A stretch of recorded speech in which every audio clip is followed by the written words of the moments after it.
जय हिंद साथियों, स्वागत है हमारे यूट्यूब चैनल में। साथियों, आशा करता हूँ कि आप सब बहुत अच्छे होंगे और आपकी तैयारी भी बहुत बेहतरीन चल रही होगी। तो साथियों, आज अपन मोस्ट इम्पोर्टेंट चैप्टर जो रेलवे की एग्जाम में पूछा जाता है वो है इलेक्ट्रिसिटी। इलेक्ट्रिसिटी में अपन देखने वाले हैं ओम का नियम, विद्युत धारा, प्रतिरोध, विभव, आवेश क्या होते हैं और इनके जो मोस्ट इम्पोर्टेंट क्वेश्चन है वो अपन अभी देखने वाले हैं। स्टार्ट करते हैं ज़्यादा समय वेस्ट न करते हुए क्वेश्चन नंबर 1 से। क्वेश्चन नंबर 1 आपके सामने है। एक चालक का प्रतिरोध किस पर निर्भर नहीं करता है? लंबाई पर, अनुप्रस्थ काट का क्षेत्रफल, सामग्री की प्रकृति पर। तो R इक्वल टू रेसिस्टेंस लंबाई गुणे बटे ए, ये इसका फॉर्मूला होता है प्रतिरोध का। तो प्रतिरोध किस पर डिपेंड नहीं होता, ये अपन को पूछा है। लंबाई पर, तो लंबाई पर होता है, अनुप्रस्थ काट का क्षेत्रफल पे भी होता है, और सामग्री कि वायर किस धातु का बना उस पर भी निर्भर करता है। तो निर्भर किस पे नहीं करता, तो वो है ऑप्शन डी, वोल्टेज पर नहीं करता। ठीक है, अगला क्वेश्चन नंबर 2। यदि किसी तार की लंबाई 2 गुनी कर दी जाए और उसका व्यास आधा कर दिया जाए तो उसका नया प्रतिरोध क्या होगा? 2 गुना, 4 गुना, 8 गुना या 16 गुना? करेक्ट आंसर होगा इसका ऑप्शन सी, 4 गुना, 8 गुना। Next question number 3। विशिष्ट प्रतिरोध की एसआई इकाई क्या है? विशिष्ट प्रतिरोध की एसआई इकाई क्या है? विशिष्ट प्रतिरोध यानी रेजिस्टिविटी, ठीक है ना, रेजिस्टिविटी। करेक्ट आंसर होगा ohm meter, option B. Correct answer होगा ऑप्शन बी, क्योंकि प्रतिरोध रेजिस्टेंस की जो इकाई है वो ओम होती है। रेजिस्टेंस की इकाई ओम होती है, प्रतिरोध है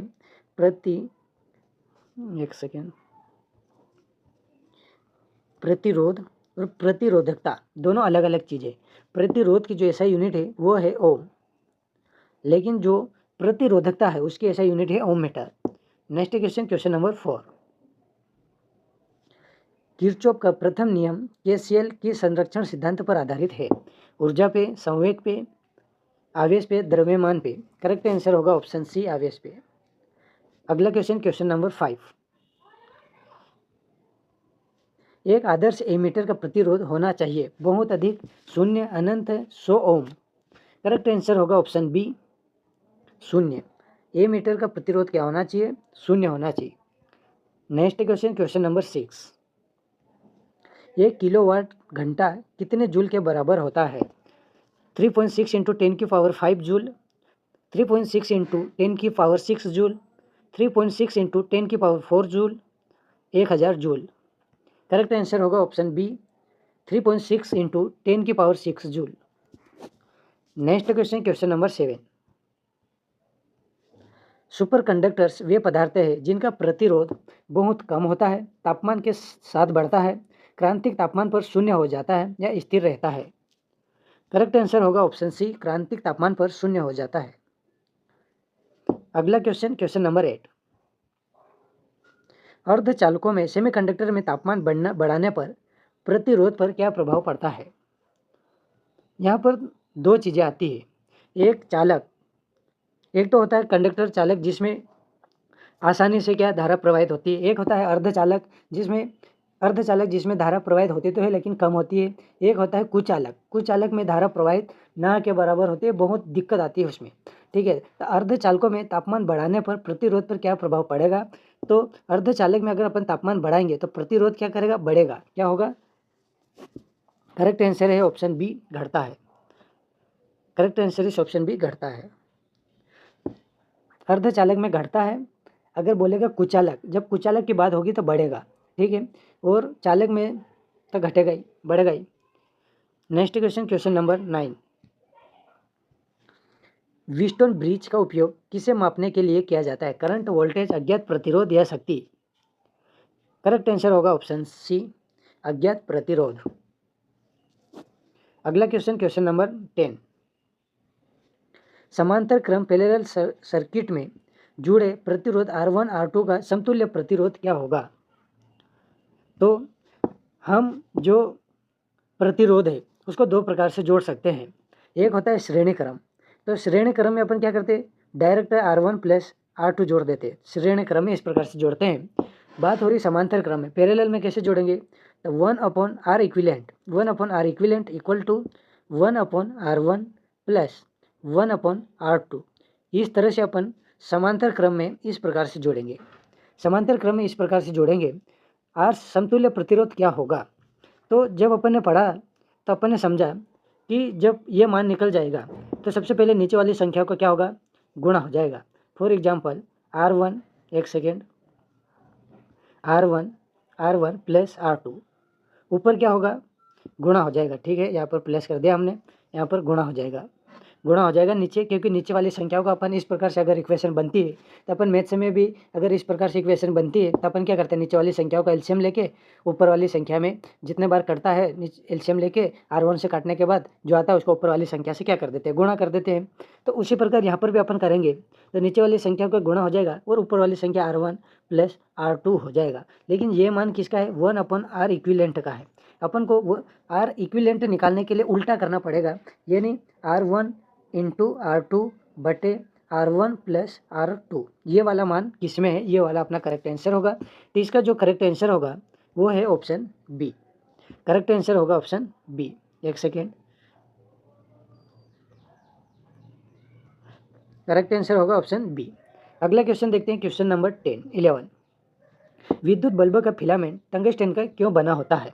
ये जो अभी क्वेश्चन आए ये थोड़े डिस्क्राइब करने के टाइप के हैं, तो इसको अपन समझते हैं कि क्या होगा।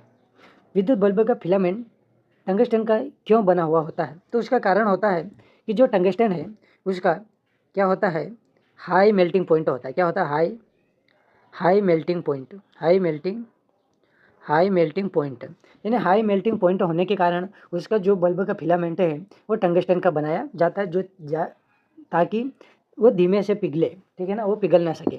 Next question, question number 12। विद्युत फ्यूज तार की क्या विशेषता होना चाहिए, जो फ्यूज तार रहता है उसकी क्या विशेषता होनी चाहिए, है ना। तो उसकी क्या विशेषता होना चाहिए, सबसे पहली विशेषता तो ये होना चाहिए कि उसका जो प्रतिरोध है वो कैसा होना चाहिए, उच्च प्रतिरोध होना चाहिए। कैसा होना चाहिए, उच्च प्रतिरोध होना चाहिए, है ना। जो फ्यूज का तार है उसका उच्च प्रतिरोध होना चाहिए, ठीक है। सेकेंड चीज़ है कि उसका जो गलनांक है वो कैसा होना चाहिए, निम्न गलनांक होना चाहिए।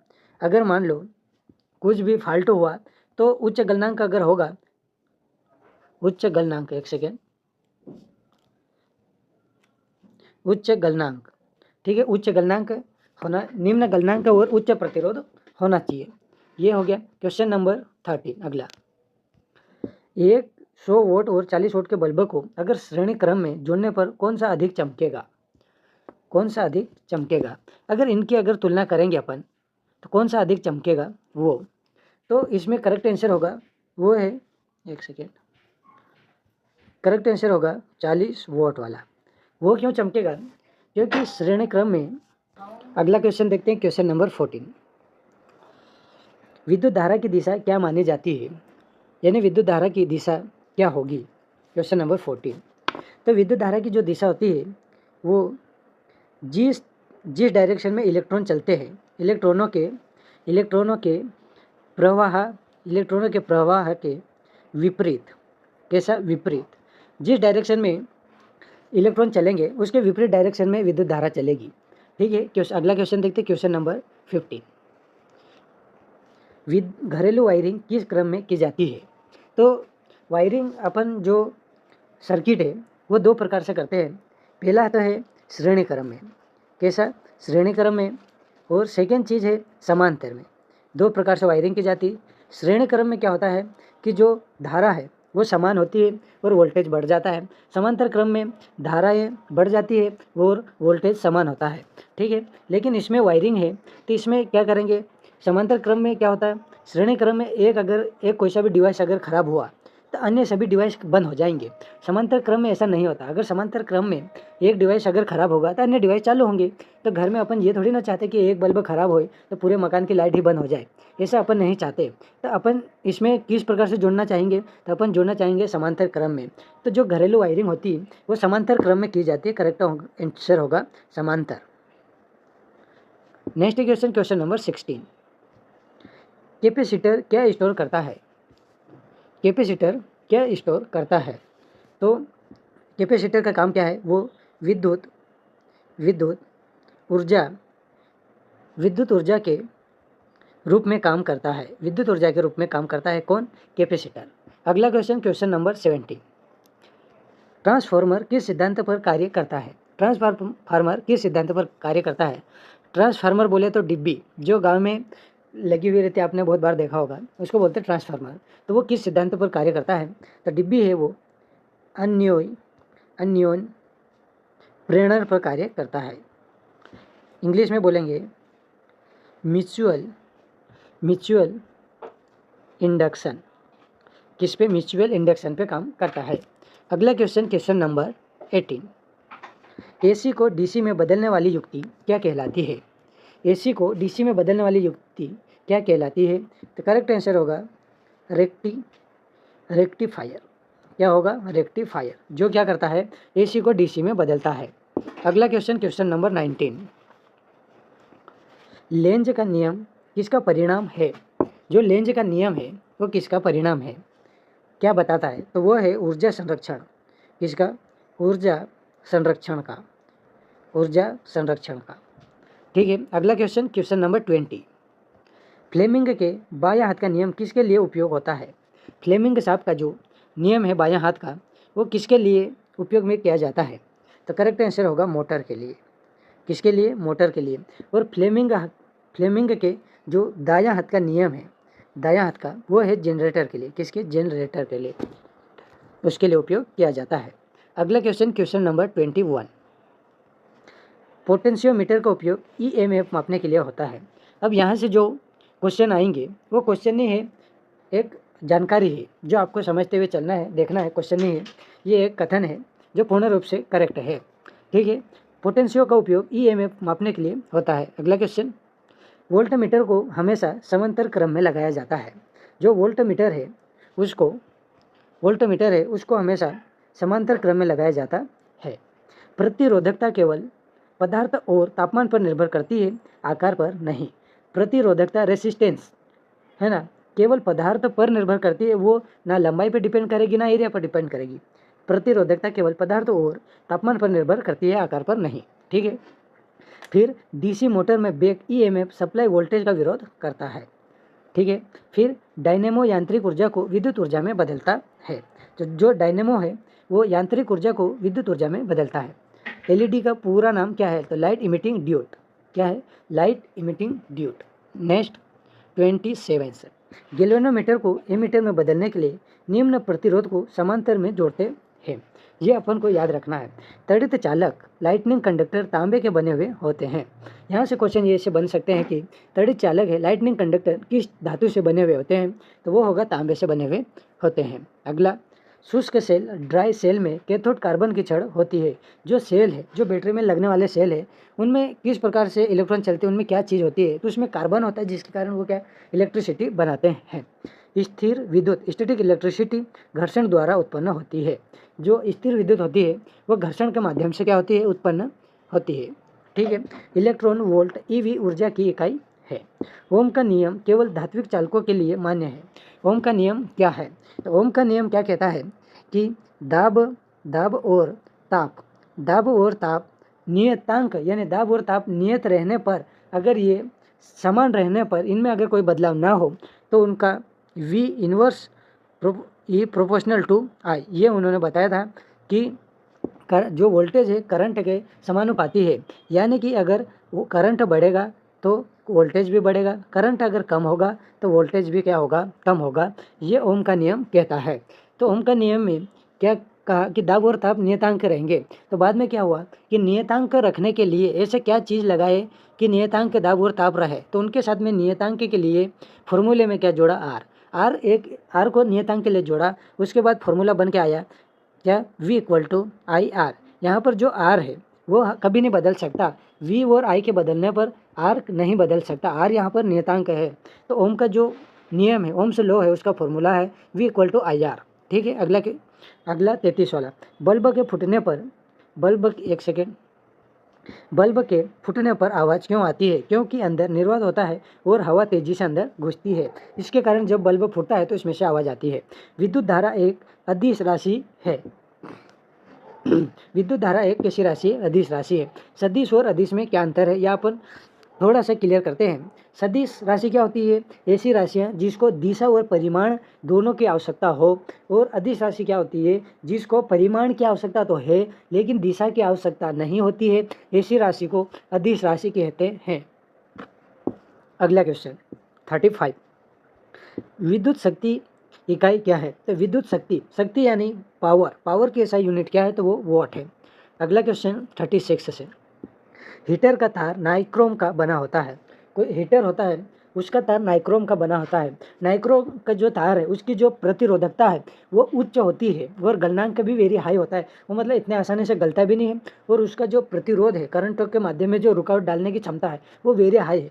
प्रतिरोध मतलब क्या होता है? तो प्रतिरोध मतलब धारा के मार्ग में क्या रुकावट पैदा करना। ठीक है, फॉर एग्जाम्पल पंखा हो गया, लाइट हो गया, स्विच हो गया, ये सब कहीं ना कहीं एक प्रकार से क्या है? प्रतिरोध ही, जो क्या है? धारा जो चल रही है उसमें रुकावट पैदा करते हैं।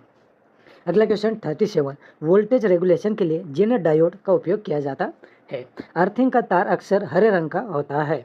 अर्थिंग का तार पहले जी, अभी तो क्या होता है कि घर में वायरिंग होती है तो अर्थिंग और मेन वायर दोनों साथ में, जहाँ से कनेक्शन है वहाँ से साथ में लाते हैं।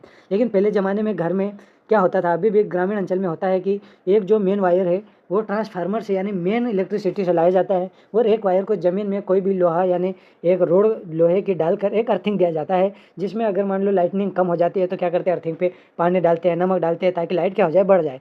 ठीक है ना। तो जो अर्थिंग है वो हमें तार, जो अर्थिंग का होता था वो हरे रंग का होता था अक्सर, ऐसा कहा गया है। ट्रांसफार्मर केवल एसी पर काम करता है, डीसी पर नहीं। ट्रांसफार्मर एसी पर काम करता है, डीसी पर नहीं। एसी करंट इस प्रकार से चलता है और डीसी करंट डायरेक्ट चलता है। इलेक्ट्रोलाइट में धारा प्रवाह आयनों द्वारा होता है। आयनों द्वारा ही धारा का प्रवाह होता है, ये बताया गया है। फेराडे के नियम विद्युत चुंबकीय प्रेरण से संबंधित है। इसको याद कैसे रखेंगे? विद्युत चुंबकीय प्रेरण, प्रेरण, प्रेरण, थोड़ा सा अगर आप बार बार दोहराओगे प्रेरण प्रेरण प्रेरण तो आपको यह थोड़ा सा फेराडे फेराडे ऐसा एड़े बाद में आ रहा है, तो इसको अपन यहाँ से याद रख सकते हैं ऐसे लिंक करके, क्योंकि किसी भी चीज़ को लिंक करके ही अपन याद रख सकते हैं। हर चीज़ को याद रखना बहुत मुश्किल है। अगर अपन को याद रखना है तो उसकी ट्रिक निकालनी पड़ेगी जिसके माध्यम से अपन को याद रहे, या किसी चीज़ से लिंक करके रखना पड़ेगा ताकि अपन को उसके दिमाग में बैठ जाए। शंट का प्रतिरोध बहुत कम होता है। जो शंट है उसका प्रतिरोध बहुत कम होता है। विद्युत चुंबकीय तरंगों की खोज हर्ट्ज ने की थी। विद्युत चुंबकीय तरंगों की खोज हर्ट्ज ने की थी। एम्पियर घंटा आवेश की इकाई है। एम्पियर घंटा आवेश की इकाई है। ठीक है, एम्पियर घंटा आवेश की इकाई है।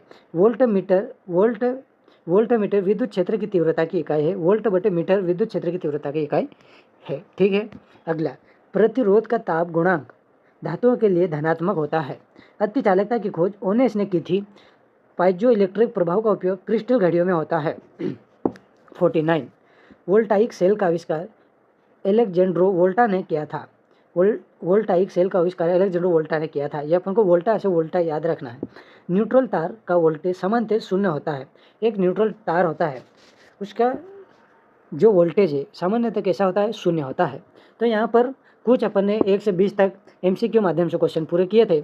एमसीक्यू के माध्यम से 1 से 20 तक। उसके बाद अपन ने कुछ कथन पर बेस्ड क्वेश्चन किए थे और इस प्रकार से अपन ने यहाँ पर इलेक्ट्रिसिटी के टॉप 50 क्वेश्चन अपन ने कंप्लीट किए। दोस्तों वीडियो अच्छा लगे तो वीडियो को लाइक करना है, शेयर करना है। चैनल पर अगर आप नए हो तो चैनल को सब्सक्राइब करना ना भूलें, सब्सक्राइब जरूर करना है। मिलते हैं अगले क्लास में टॉप 30 क्वेश्चन के साथ में। बहुत ही इंटरेस्टिंग क्लास होने वाली है। बहुत मोस्ट इंपॉर्टेंट क्वेश्चन लेकर आएंगे जो आने वाली एग्जाम होगी, जो आपकी ग्रुप डी की होगी, एनटीपीसी की होगी, किसी भी एग्जाम, रेलवे एग्जाम होगी, वनडे एग्जाम होगी, तो उसमें अगर फिजिक्स आता है तो आपके लिए वहाँ पे कोई ना कोई बेनिफिट जरूर मिलेगा। ठीक है, मिलते हैं अगली क्लास में। जय हिंद, जय भारत।